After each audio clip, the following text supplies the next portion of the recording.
அஸ்ஸலாமு அலைக்கும் வரஹ்மத்துல்லாஹி வபரகாத்துஹு. அன்புக்கினிய சகோதர பெருமக்களே, இது மிஅராஜுடைய காலமாக இருக்கிறது.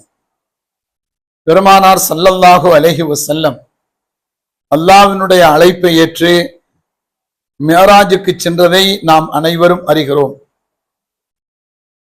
மக்கமா நகரத்திலே இருந்து பைத்துல் முகத்தஸ் வரைக்கும் சென்று அங்கிருந்து 7 வானங்களையும் கடந்து அல்லாஹ்வை சந்திக்கின்ற இடம் வரைக்கும் சென்றார்கள். அவ்விதமாக நபி ஸல்லல்லாஹு அலைஹி வஸல்லம் அவர்கள் போகின்ற நேரத்திலே, போய்விட்டு வருகின்ற நேரத்திலே அவர்களுக்கு சில காட்சிகள் காண்பிக்கப்பட்டன.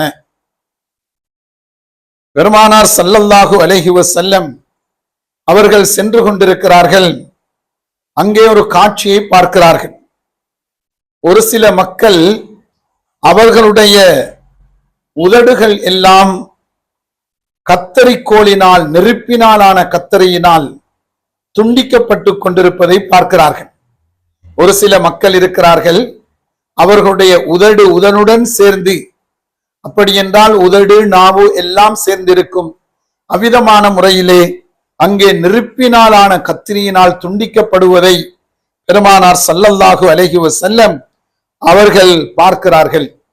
அந்த நேரத்திலே தனக்கு அருகாமையிலே இருந்த ஜிப்ரீல் அலைஹிஸ்ஸலாத்து வஸ்ஸலாம் அவர்களிடத்திலே கேட்கிறார்கள், மன் ஹாவுலாய், இவர்கள் யார் என்று கேட்கிறார்கள்.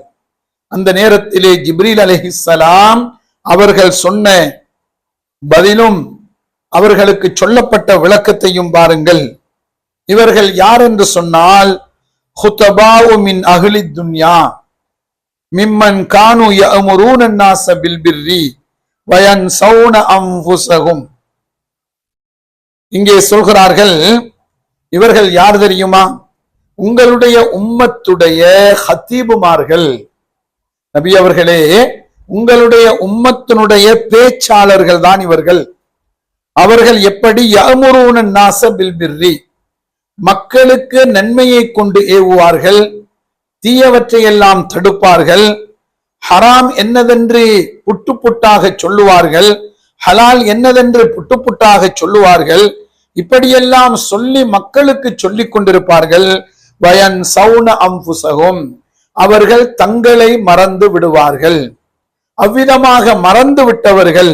வஹும் யத்லூனல் கிதாப், அது மட்டுமல்லாமல் வேதத்தை படித்தவர்கள், குர்ஆனை படித்து, ஹதீஸை படித்து, மற்றும் உண்டான ஃபிக்ஹை படித்து, பல ஞானங்களை படித்து, இப்படியாக மக்களுக்கு உபதேசம் பண்ணி கொண்டிருந்த மக்கள் தான் இவர்கள் என்று சொல்லப்பட்டது.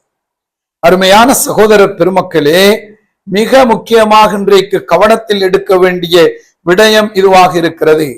இன்றைக்கு நமது இலங்கையை பொறுத்தவரையில், அல்லது தமிழகம் மற்றும் உண்டான நாடுகளை பொறுத்தவரையிலே, இன்றைக்கு முண்டி அடித்துக்கொண்டு தஅவா செய்வதற்கு ஒவ்வொருவருமே புறப்பட்டு விட்டார்கள்.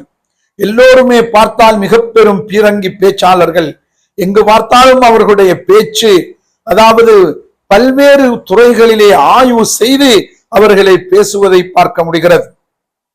இன்றைக்கும் நாங்கள் பார்க்கிறோம், அதாவது குர்ஆனுடைய விளக்கம், ஹதீஸினுடைய விளக்கம், அல்லது ஹதீஸினுடைய தராதாரங்களை பற்றிய பேச்சு, அல்லது தஃசீர்கள் சம்பந்தமான விளக்கங்கள், இவ்விதமான விஷயங்களை பேசுவது மட்டுமல்லாமல், சாதாரணமாக இந்த விஷயம் கூடும், இந்த விஷயம் கூடாது, அல்லது இதற்கு ஆதாரம் இருக்கிறது, இதற்கு ஆதாரம் இல்லை, இப்படி அடித்துக்கொண்டு மேடை போட்டுக்கொண்டு பேசுவதை பார்க்க முடிகிறது. ஆனால் இவ்விதமாக பேசிய அதிகமானவர்கள், அல்லது அரபு நாடுகளிலே இருந்து பணத்தை வாங்கி கொண்டு பேசுகிறார்கள், அல்லது உள்நாடுகளிலே இருக்கக்கூடியவர்களை திருப்திப்படுத்துவதற்காக வேண்டி சிலர் பேசுகிறார்கள். இதிலே அதாவது எல்லா இயக்கங்களிலும் இருக்கிறார்கள். நமது நாட்டிலே பெரும்பான்மையாக ஒரு 3-4 இயக்கங்கள் இருக்கின்றன. இந்த இயக்கங்கள் அத்தனை பேருமே தஅவா செய்கின்றோம் என்ற பேரிலே அவர்கள் பேசுவது அவர்களுடைய இயக்கத்திற்காக, அல்லது அவர்களுடைய அந்த உயர சபையிலே, உயர்ந்த இடத்திலே இருப்பவர்கள் சொல்லுகிற கருத்துக்கள், அஜெண்டாவுக்காக வேண்டி அவர்கள் அதிகமாக பேசிக் கொண்டிருக்கிறார்கள். வயன் சௌன அம்புசகும், தங்களை மறந்து விட்டார்கள். அவ்விதமான மிக பெரும் பேச்சாளர்கள் என்று தன்னை அங்கே வரிந்து கட்டி கொண்டு தௌவா செய்யக்கூடியவர்கள், தன்னை மறந்து விட்டவர்கள் தான் இந்த உதடும் நாவும் துண்டிக்கப்பட்டவர்கள் என்பதை பெருமானார் ஸல்லல்லாஹு அலைஹி வஸல்லம் அவர்களுக்கு மிஅராஜிலே காட்டப்பட்டது. இந்த ஹதீஸ் அஹ்மத் என்கின்ற நூலில், இப்னு ஹிப்பான் என்கின்ற நூலில் அனஸ் இப்னு மாலிக் ரலியல்லாஹு அன்ஹு அவர்கள் இங்கே ரிவாயத்து செய்கிறார்கள். வஸஹஹுல் அல்பானி, இமாம் அல்பானி அவர்கள் இதை தஸீஹ் பண்ணியிருக்கிறார்கள். அவர்கள் ஆய்வு செய்து மிகச் சிறந்த ஹதீஸ் என்று சொல்லியிருக்கிறார்கள் என்றும் இங்கே வந்திருக்கிறது. இதை நாம் புரிந்து கொள்வோம், இதை நாம் விளங்கிக் கொள்வோம். தஅவா செய்வதற்கு எவ்வளவு நன்மை இருக்கிறதோ, தஅவா செய்கின்ற புறப்படுபவர்களுக்கு மறுபக்கமும் இருக்கிறது என்பதை மறந்துவிடக் கூடாது. எல்லாம் வல்ல அல்லாஹ் அருள் புரிவானாக. அஸ்ஸலாமு அலைக்கும் வரஹ்மத்துல்லாஹி வபரகாத்துஹு.